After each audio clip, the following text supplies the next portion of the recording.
Assalamualaikum warahmatullahi wabarakatuh. Alhamdulillahi rabbil alamin.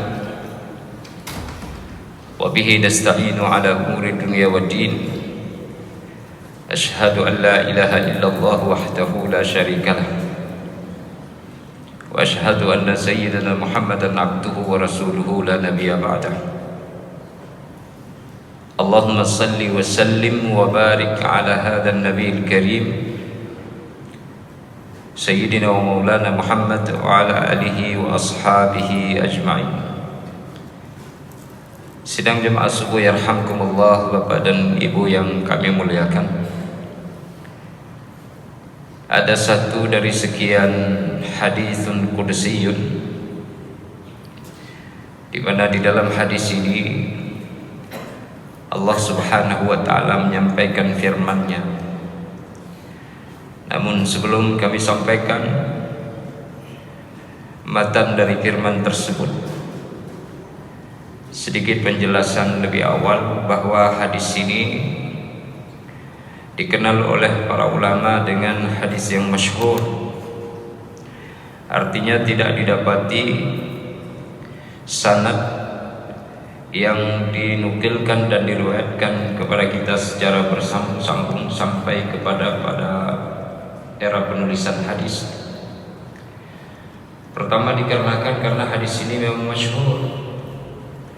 Masyhur artinya dikenal secara luas di kalangan para alim ulama, di kalangan para ahlinya, dan terutama sekali di kalangan para pelintas jalan menuju kepada Allah Subhanahu wa ta'ala.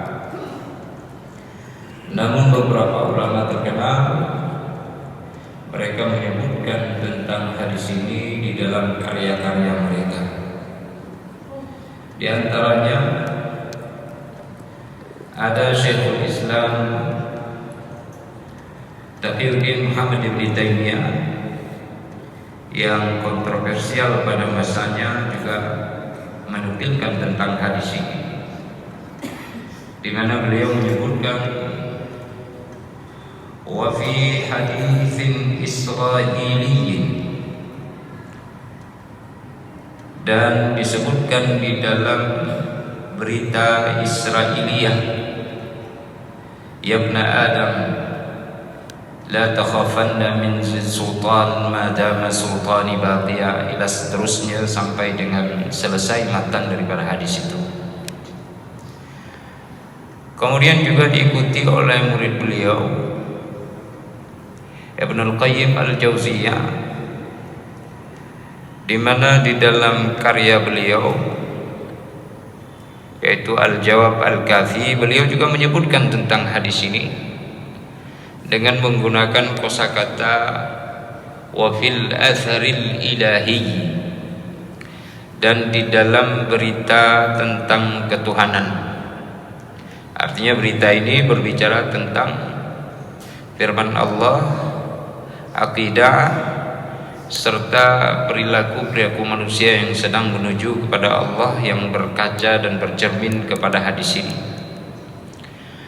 Jadi beliau menyebut wa fil athar al-ilahi, baru kemudian beliau menyatakan bahwa Allah Subhanahu wa ta'ala berfirman, ya ibna Adam la takhafanna min dhi sultanin ma dama sultani baqiyah, dan seterusnya, wa inna sultani la tanfaddu abada.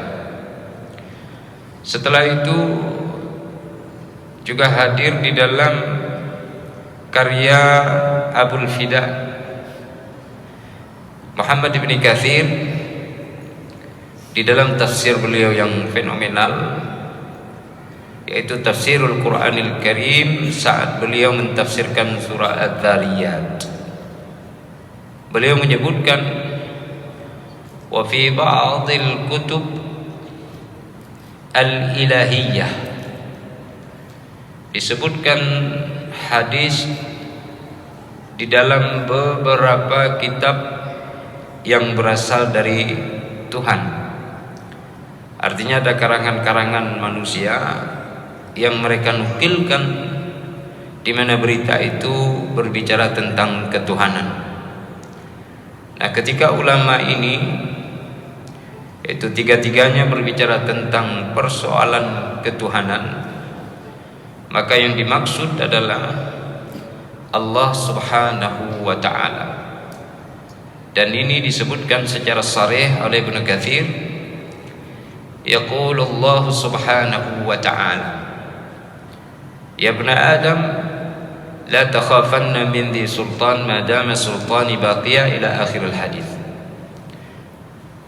Kemudian juga disebutkan oleh ulama lainnya yang juga banyak mengarang karya-karya yang luar biasa, seperti Al-Imam Al-Abshihi di dalam karya beliau Al-Mustatraf fi kulli fannin mustadraf. Beliau menyebutkan wa fi ba'dil kutub an-nawadir wal adab, di dalam kitab yang membicarakan tentang hal-hal yang unik dan juga membicarakan tentang adab-adab ataupun prosa, beliau menyebutkan juga tentang hadis ini, yaitu hadis qudsi yang akan kita bacakan saat ini.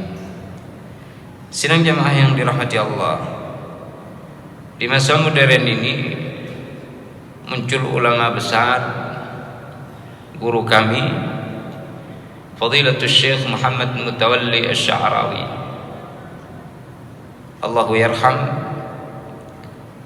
Beliau di dalam halaqah ilmunya menyampaikan tentang hadis ini. Hadis ini tidak disandarkan oleh beliau kepada Rasulullah, sebagaimana 3 dan 4 ulama sebelumnya juga menyatakan tentang hadis ini, tapi tidak disebutkan yaqulun Nabi sallallahu alaihi wasallam. Tidak ada kata-kata bersabda Rasulullah atau An-Nabi ataupun yang semisalnya di dalam hadis Fulan bin Fulan. Tidak disebutkan ada penisbahan kepada Rasulullah.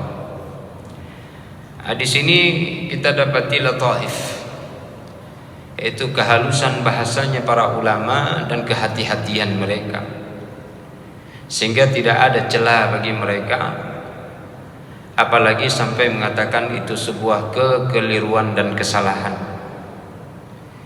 atau yang disebut dengan al-faddu wal-aibu wal-abath. Itu tidak ada pada mereka yang menakalkan hadis-hadis seperti ini, karena mereka mengatakan yaqulullahu subhanahu wa ta'ala fi haditsin qudusiyyin. Dalam hadis al-qudsi Allah Subhanahu wa ta'ala berfirman, ya ibn Adam, la takhafanna min dhi sultan ma dama sultani baqiyah. Wahai anak Adam, janganlah kalian takut dan cemas kepada orang-orang yang memiliki kekuasaan selama kekuasaanku itu masih ada. Wa inna sultani la tanfaddu abada, dan sesungguhnya kekuasaanku dan kerajaanku tidak akan pernah sirna sama sekali. Hadis ini, kita kembali lagi ke awal sebentar. Bila dia memang benar berita dari Israiliyat, sebagaimana juga disampaikan oleh Ka'ab al-Ahbar, salah seorang sahabat Nabi sallallahu alaihi wasallam yang sebelumnya dia sebagai seorang ahlul kitab dan alim di dalam pengetahuan tentang kitab-kitab sebelumnya, dan beliau mengambil dari beberapa naskah kitab Taurat. Tentunya hadis ini beliau nukilkan dan sampaikan berdasarkan pengetahuan beliau dari kitab Taurat. Nah, untuk hadis-hadis kasus seperti ini, Rasulullah SAW memberikan kepada kita petunjuk dan arahan. di mana berita Israiliyat itu, wahai Bapak Ibu dan para pendengar sekalian, kata Nabi, la tusaddiquhu wa la tukadzibuh. Janganlah kalian membenarkan apa yang disampaikan oleh Ahlul Kitab, dan jangan pula kalian mendustakannya. Para ulama mengkaji hadis ini yang sahih, bahwa maksud Rasulullah apabila kita tidak memiliki pengetahuan tentang apa yang diberitakan itu, dengan mencoba merilis dan memukaranahkan atau membandingkannya dengan agama kita, dan kita tidak punya pengetahuan, untuk itu jangan membenarkan dan jangan pula mendustakannya. Karena kalau membenarkan sesuatu yang nanti rupanya dari nilai-nilai syariat Islam itu bertentangan, maka kita telah membenarkan sesuatu yang batil. Dan sebaliknya, bila dia adalah sesuatu yang selaras dengan ajaran syariat kita, artinya dengan agama Islam, maka kita mendustakannya tentu secara otomatis kita mendustakan sesuatu yang pasti kebenarannya dan ada di dalam agama kita. Dan sikap seperti ini kedua-duanya akan membuat kita mengambil suatu kesimpulan tanpa ada ilmu dan pengetahuan, dan itu tidak dibenarkan di dalam agama ini. Kemudian apabila berita Israiliyat ini atau berita yang berasal dari orang-orang Ahlul Kitab sebelum Islam sampai kepada kita, berita yang disampaikan itu adalah benar dan sesuai dengan agama kita, maka wajiblah bagi kita untuk membenarkannya. Sebaliknya, bila kita ketahui dengan pasti itu bertolak belakang dan bertentangan dengan ajaran dan nilai-nilai yang ada di dalam Islam, wajib pula bagi kita untuk menolak dan mendustakannya, serta tidak menyebarkannya di dalam penyampaian lainnya kepada publik, sehingga tidak salah persepsi itu hal ini. Jemaah yang dirahmati Allah Subhanahu wa taala, maka kita lihat di dalam hadis ini secara substansi nilai yang dikandung, filosofi yang ada di dalamnya itu sama dengan hadis yang sahih yang diriwayatkan oleh Al-Imam At-Tirmidzi dari Abi Hurairah, di mana Rasulullah sallallahu alaihi wasallam bersabda, Allah Subhanahu wa taala berfirman, "Ya ibna Adam, tafarragh li ibadati amla'u qalbaka ghinan wa asuddu faqrak," dan seterusnya. Wahai anak Adam, ayo sungguh-sungguhlah kalian beribadah kepadaku, maka aku akan penuhi hatimu dengan rasa kaya, dan aku akan tutupi kefakiranmu di dalam kehidupan ini. Nah, bila itu makna hadis, maka hadis yang akan kita sampaikan ini juga sama. Wahai anak Adam, firman Allah Subhanahu wa taala tanpa kita katakan yaqulun Nabi sallallahu alaihi wasallam. Karena boleh jadi bukan Nabi yang menyampaikan, tapi memang Allah berfirman seperti itu dalam berita tadi, yaitu hadisnya masyhur, dikenal luas oleh para ulama. La takhafanna min di sultan madama sultani baqiyah. Jangan kalian takut dan gentar dengan orang yang memiliki kekuasaan selama kekuasaanku masih ada. Wa inna sultani la tanfaddu abada.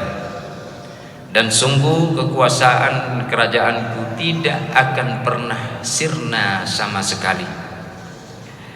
Ya bani Adam, la takhsha min dhaiqir rizqi wa khazaini mal'ana. Wahai anak Adam, janganlah kalian khawatir dari sempitnya rizki kehidupan, karena perbendaharaan kekayaanku sangatlah penuh. Wa khazanati la tanfadhu abada, dan sungguh kekayaanku tidak akan pernah habis-habisnya sama sekali. Ya bna Adam, la tatlub ghairi wa ana lak. Wahai anak Adam, janganlah engkau mencari selainku, karena aku ada untukmu. Fa in talabtani wajadtani. Jika engkau mencari diriku, maka sungguh kalian pasti akan mendapatiku.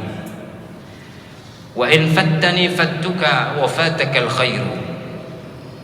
Namun jika engkau menelantarkanku, aku pun akan telantarkan engkau.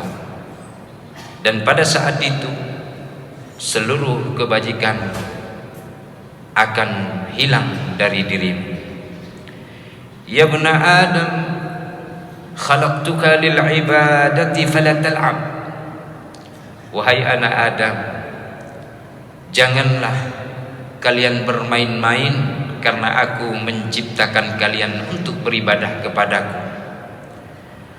Wa qasamtu laka rizqaka fala tat'ab. Dan aku sudah tentukan serta bagi rezeki untuk kalian, maka jangan kalian berpayah-payah dan berletih-letih untuk mencarinya.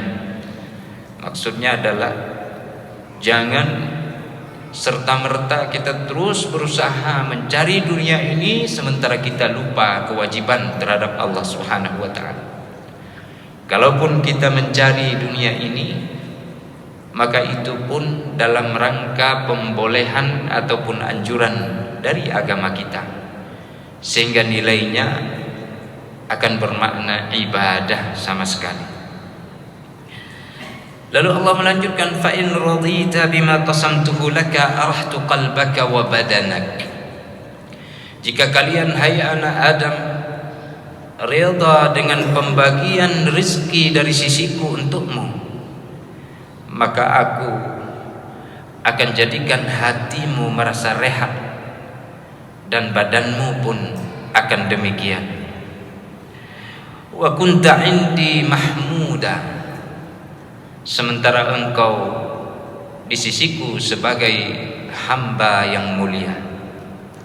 Wa illam tarda bima qasamtuhu laka fa wa izzati wa jalali la usallitanna 'alaika ad-dunya tarqudu fiha raqdal wuhush fil bariyah.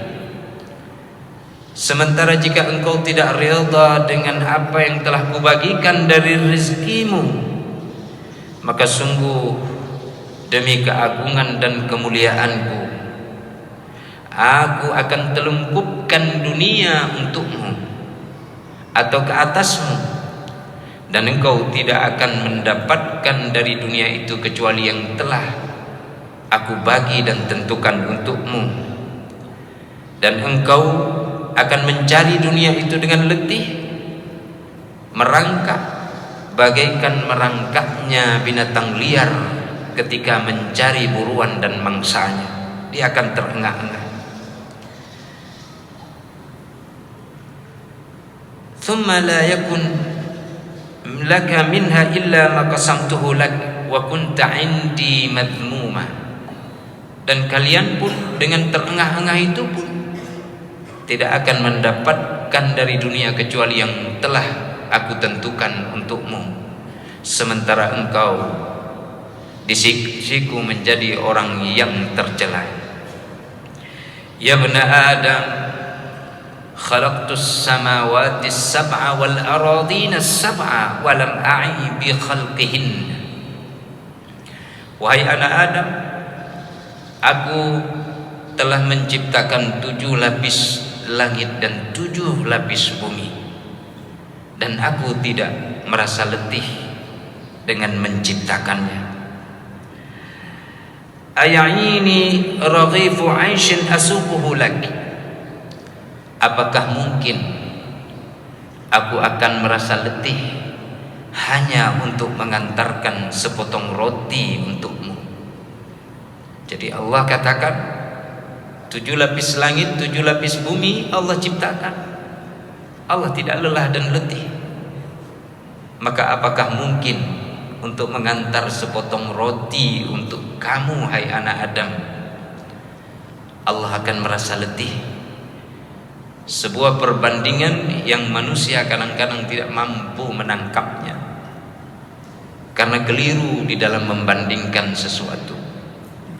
Sehingga banyak betul pertanyaan-pertanyaan di dalam logika manusia yang dia benturkan dari ajaran agama ini, ataupun yang disampaikan melalui ayat-ayat dan hadis serta perjalanan sirah para nabi dan utusan Allah.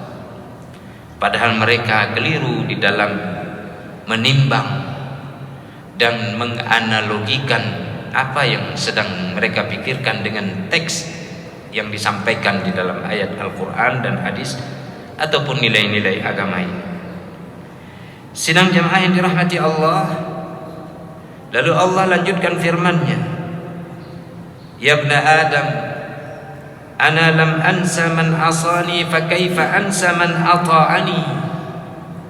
Aku tidak pernah lupa orang yang melakukan maksiat kepadaku, maka apakah mungkin aku melupakan orang yang taat kepadaku? Wa ana rabbun rahim wa ala kulli syai'in qadir. Aku adalah Tuhan yang maha kasih dan maha kuasa atas segala sesuatu. Ya ibna Adam, la tas'alni rizqa ghadin kama lam utalibaka amala ghadin. Hai anak Adam, janganlah kalian meminta kepadaku.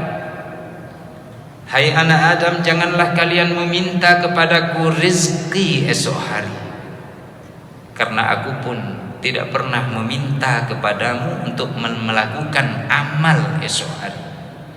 Jadi yang diperintah oleh Allah adalah kalau minta sekarang, karena sekarang adalah waktu kita.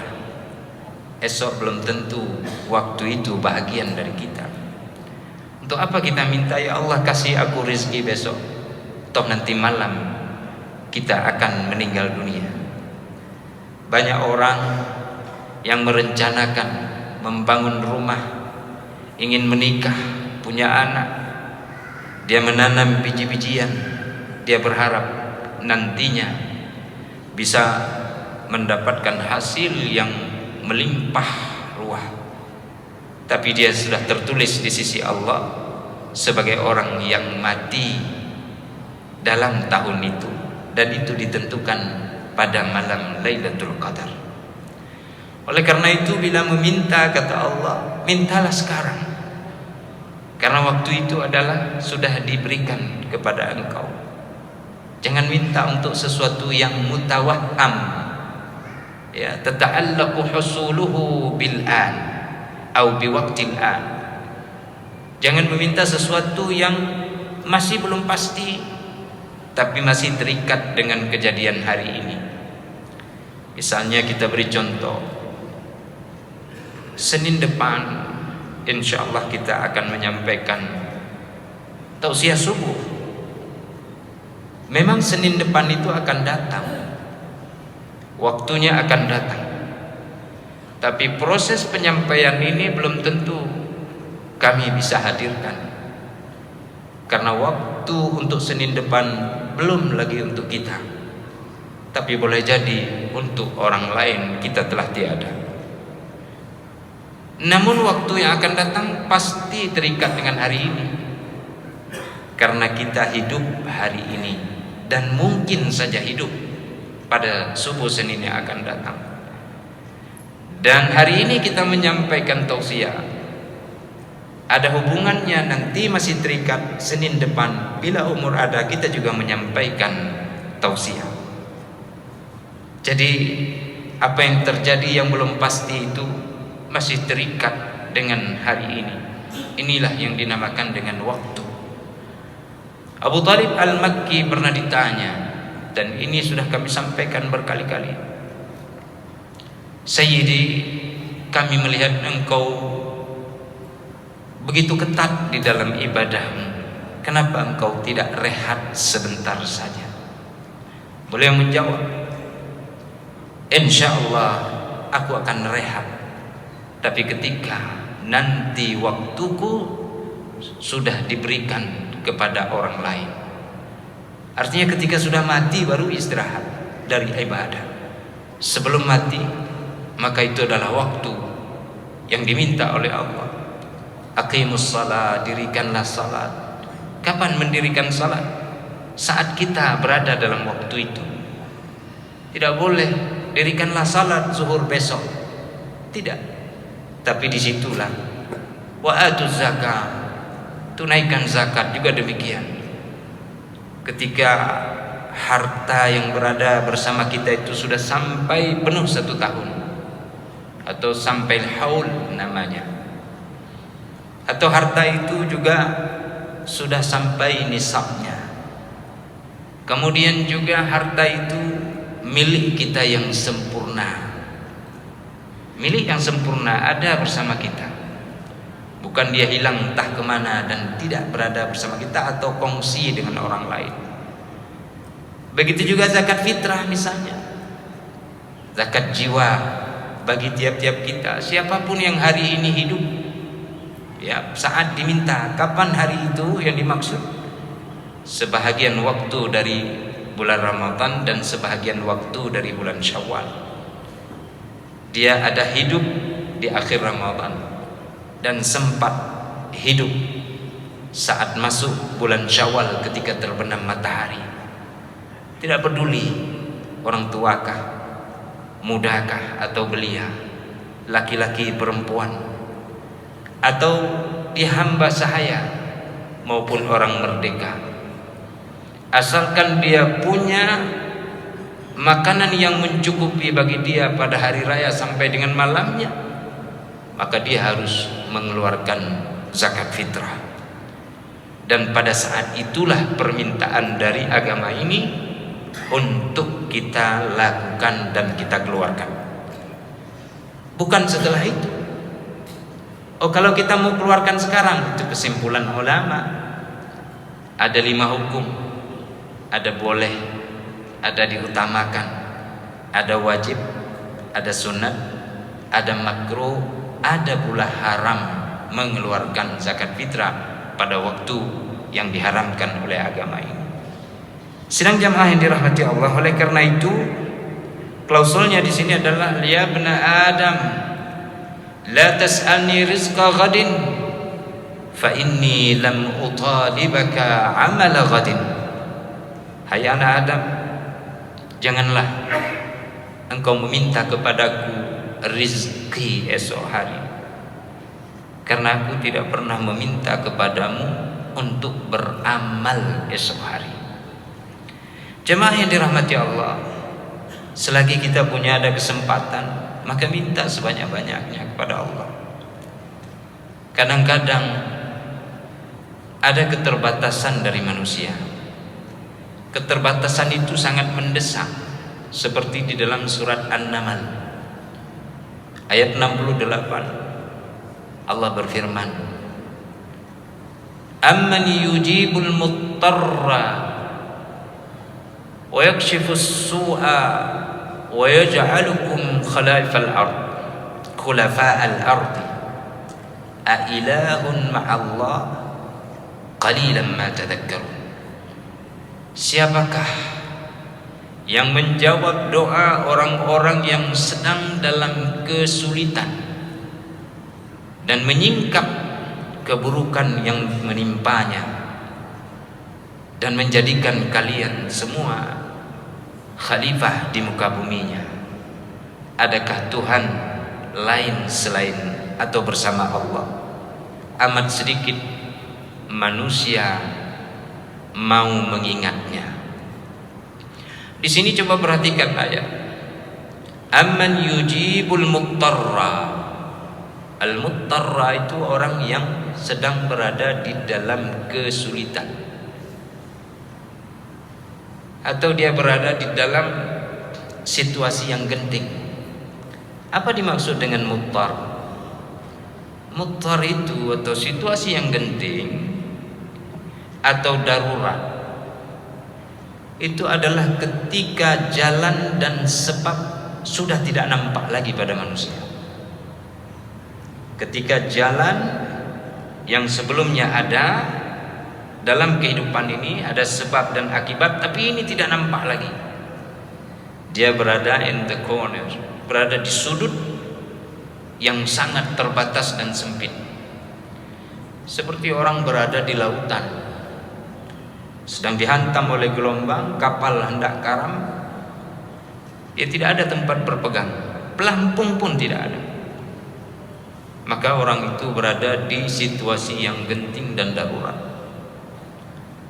Orang yang hampir mati karena dia tidak mendapatkan makanan, atau dalam pikirannya dengan tidak makan maka akan mengantarkan dia kepada kebinasaan.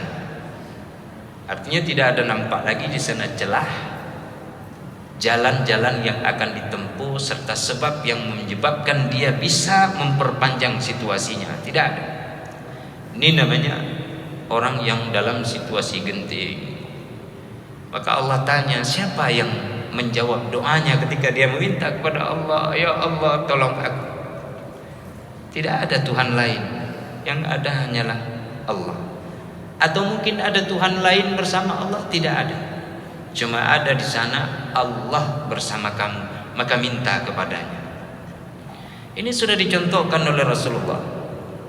Ketika Rasulullah SAW berada di Mekah, dakwahnya tidak ada yang mau mendengarkan. Dan orang-orang yang membantunya semuanya sudah tiada. Khadijah, Abu Talib telah dipanggil oleh Allah. Nabi berusaha untuk mencari sebab dengan melakukan perjalanan ke Taif. Tapi apa daya, di Taif pun Nabi dilempar dan diusir sehingga kaki beliau mengeluarkan darah. Ketika manusia sudah berada di sisi di mana jalan tidak nampak sama sekali, maka Nabi menyampaikan keluhnya kepada Allah. Doa yang sangat terkenal diriwayatkan oleh Tabrani di dalam Al-Mu'jam Al-Kabir. Nabi berkata, Allahumma ashku ilaika dha'fa quwwati wa qillata hilati wa hawani 'alan nas ya arhamar rahimin. Ya Allah, ya Tuhanku, aku adukan kelemahan kekuatanku kepadamu dan sedikitnya usahaku, serta lemah dan hinanya aku di hadapan manusia. Wahai Allah yang Maha Kasih, ya. Anta Rabbul Mustad'afin, Engkau adalah Tuhan orang-orang yang lemah. Jadi posisi Nabi waktu itu lemah, tidak ada jalan lain. Wa anta Rabbi, dan aku pun adalah, dan Engkau pun adalah Tuhanku.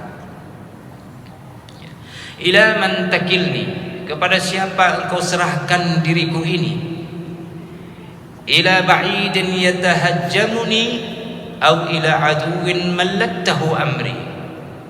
Apakah Engkau akan serahkan aku ke tempat yang jauh yang mereka berhadapan denganku dengan wajah yang murka atau muram, atau Engkau akan kembalikan aku kepada musuhku yang akan menguasai diriku?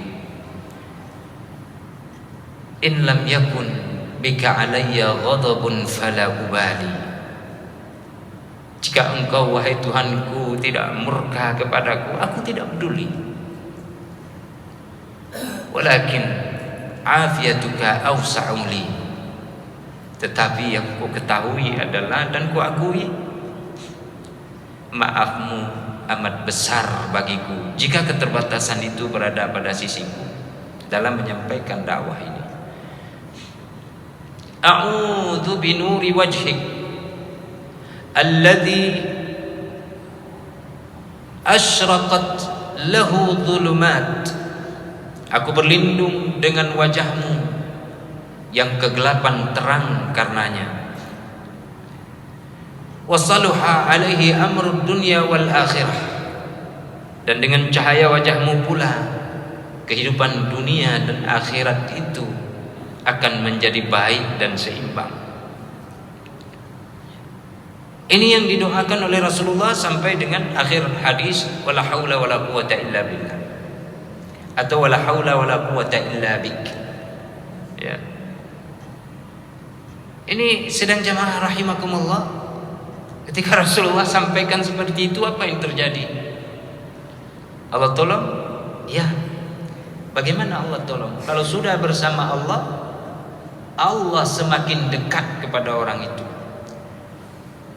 Sejengkal kita mendekat, Allah mendekat ke kita sehasta. Jika hambanya mendekat sehasta, maka sedepan. Jika hambanya berjalan menuju Allah, Allah berlari ke arahnya. Sehingga kebersamaan bersama Allah itu tidak ada yang bisa lagi memberikan batas, bahkan mencederai, apalagi mencelakai. Rasulullah berada di Gua Thur. Kata Abu Bakar, ya Rasul, sekiranya mereka melihat ke bawah kakinya saja, maka kita akan kelihatan. Allah ada bersama kita, wahai Abu Bakar. Idh yaqulu li sahibihi la tahzan innallaha ma'ana. Ada kebersamaan bersama Allah. Saya tanya kepada jamaah sekalian, ada di antara kita yang melihat Allah? Atau pertanyaannya, adakah mampu Allah dilihat dengan mata? Maka jika Allah bersama hambanya, Allah yang tak terlihat akan menutup dua orang hambanya yang menjadi pilihannya, yang berada di Gua Thur, karena dia menyerahkan diri kepadanya. Rasulullah setelah peristiwa Taif diangkat oleh Allah dalam perjalanan Isra dan Mi'raj, didekatkan lagi kepada Allah. Thumma dana fatadalla. Subhanallah. Maka oleh karena itu, dalam segala hal keadaan kita minta sama Allah yang saat ini keadaannya senang, mengadu ke Allah, gelisah, mengadu ke Allah, takut, mengadu kepada Allah. Takut dengan gelisah itu pun berbeda-beda. Ya, ada khauf, ada gham. Dipakai oleh Al-Quran. Khauf, rasa takut itu pada sesuatu yang kita ketahui. Takut pada harimau. Atau lebih besar lagi, takut kepada Allah. Dengan posisi yang berbeda, kita kenal Allah siapa sehingga kita takut. Dan juga kita kenal harimau atau buaya karena kita takut dengan itu. Tapi kalau gham, kegelisahan, kekhawatiran, kita tidak tahu apa penyebabnya. Tidak tahu apa penyebabnya. Maka ketika kita tidak tahu apa penyebabnya, kita sebutlah subhanallah, astaghfirullah, wala haula wala quwata illa billah. Maka ketika bersama dengan Allah dalam situasi kita saat ini gelisah dan takut itu, maka Allah ada bersama kita. Allah ada bersama kita. Banyak sekali orang yang seperti itu. Ya. Ada orang di masa Bani Israel dulu merasa lapar. Sudah 3 hari tidak makan, tapi dia tidak tahu jalan bagaimana mencari makan. Karena seperti tadi, dia sudah tertutup semua jalan dan sebab. Hukum kausalitas itu mandek, tidak nampak sama dia sama sekali. Lalu dia minta kepada Allah, ya Allah, berikanlah kepadaku rezeki, aku lapar sekali. Di hari ketiga itu, sebelumnya dia sabar betul karena Allah. Hari ketiga dia masih dalam kesabaran, sabar memohon pada Allah. Hari keempat dia mohon lagi, sepanjang hari terus meminta kepada Allah. Hari kelima dia mohon lagi. Hari keenam tidak datang rezeki itu sampai kunjung kepadanya kematian. Allah jamin bahwa siapa yang meminta pasti Allah kasih. Tapi toh Bani Israel ini belum dapat apapun, bahkan sampai kepada kematian. Ketika berada di dalam kuburnya, ada malaikat datang. Dia membawa bundel yang begitu besar. Seakan-akan terlihat bahwa malaikat itu keletihan membawanya. Dia terbungkuk membawa bundel itu. Bani Israel yang kelaparan dan mati ini bertanya, "Apa itu, hai malaikat, yang engkau bawa? Terlihat engkau begitu berat mengangkatnya." Ini adalah merupakan pahala engkau bisa bersabar di dalam kelaparan yang diberikan oleh Allah untukmu. Kalau demikian, mungkin aku lebih bisa bertahan lebih lama. Jangan berdoa pada hari yang ketiga tadi. Jadi saya bisa bertahan lebih lama di dalam kelaparan supaya lebih besar lagi pahala seperti ini. Nah, ini Bani Israel. Nabi Musa alaihissalam juga pernah sakit gigi, Pak. Ketika sakit gigi, Musa alaihissalam mengadu kepada Allah, "Ya Allah, gigiku sakit." Lalu Allah katakan, "Pakai daun itu." Tidak disebutkan apa nama daunnya. Musa mengambil daun itu lalu menempelkan pada giginya. Ajaib, berangsur pulih dan reda rasa sakitnya. Kemudian berjalan waktu sekian lama, mungkin sebulan atau 2 bulan atau 6 bulan atau 2 tahun, tidak disebutkan. Musa kembali merasakan sakit gigi. Lalu Musa alaihissalam teringat kepada daun itu, langsung dipetik, ditempelkan ke giginya. Waktu itu jangankan pulih, reda pun tidak, bahkan bertambah berdenyut itu gigi. Musa tanya kepada Allah, "Ya Allah, gigiku sakit, kutempelkan daun itu malah tidak reda, makin berdenyut. Ada apa gerangan?" Allah mewahyukan kepada Musa, ya, itu diantara fi dhimni, ya, wa kallamallahu Musa taklima. Musa banyak berbicara dengan Tuhan. Kata Allah, "Musa, ketika engkau pertama sekali merasa sakit gigi, engkau mengadu kepadaku. Lalu aku tunjukkan penawarnya, sehingga engkau diberikan engkau pulih dari sakitmu. Tetapi ketika kali selanjutnya engkau merasa sakit, engkau malah langsung menuju kepada daun itu dengan melupakan siapa yang memberikan kekuatan kepada daun itu." Ini adalah pelajaran bagi kita, pelajaran yang cukup berharga. Maka dalam waktu bagaimanapun, seru Allah, minta kepada Allah. Kalaupun meminta kepada orang lain, itu dalam rangka perintah Allah SWT, wa ta'awanu 'alal birri wat taqwa. Jadi hadis ini mengajarkan kepada kita banyak hal. Walhamdulillahirabbil alamin. Kita berada di akhir Ramadan, terus minta agar dapat Lailatul Qadar dan juga diberikan keberkahan dan keagungannya. Wassalamualaikum warahmatullahi wabarakatuh.